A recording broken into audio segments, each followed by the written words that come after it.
Hello, everybody. So today we are going to be going over obtaining energy resources. So in your Edmodo, you want to go to the post that says obtaining energy resources. So we have the link for the reading. We have my email you can send your responses to, and we have the practice questions. So let's get into this. So, there are a few terms we need to know. The first is net energy. So net energy is the amount of usable energy available from a resource after you subtract the amount of energy needed to make the energy from that resource available. So all that really means is that we're going to use some energy in trying to get the energy source, and we subtract the energy that we used to get the energy source from the total amount of energy. So for example, every 5 barrels of oil that are made available for use require 1 barrel for extracting and refining. So the net energy is 4 barrels because we get 5 barrels overall, but we use 1 barrel worth of energy in obtaining those 5 barrels.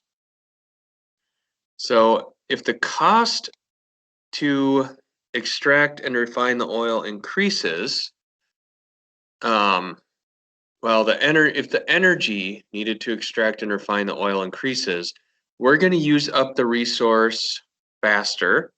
And because of supply and demand, it is going to be more expensive for the consumer.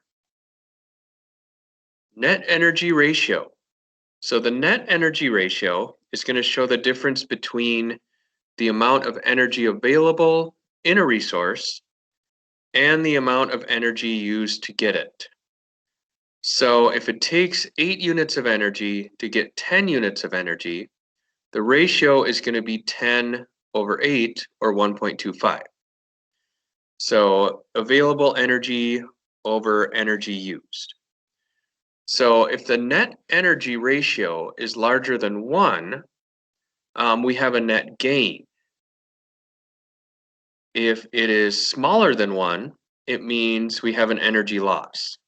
So we want an overall net gain. So here is a table with different types, with net energy ratios of different types of energy sources. So the reason solar has a high net energy ratio is because we don't have to mine it, we don't have to transport it. Coal-fired electricity is expensive because, well, has a lower net energy ratio because we have to get the coal and we have to transport the coal. All right. So this doesn't take into account every cost of the energy source. So solar energy is not necessarily less expensive because you have to get the equipment, you have to maintain the equipment, and they're not taking that into account here. All right. Energy efficiency.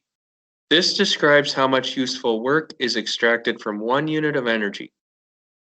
So what this means is you have to have useful work, but you also have to be able to account for energy that is lost to non-useful work.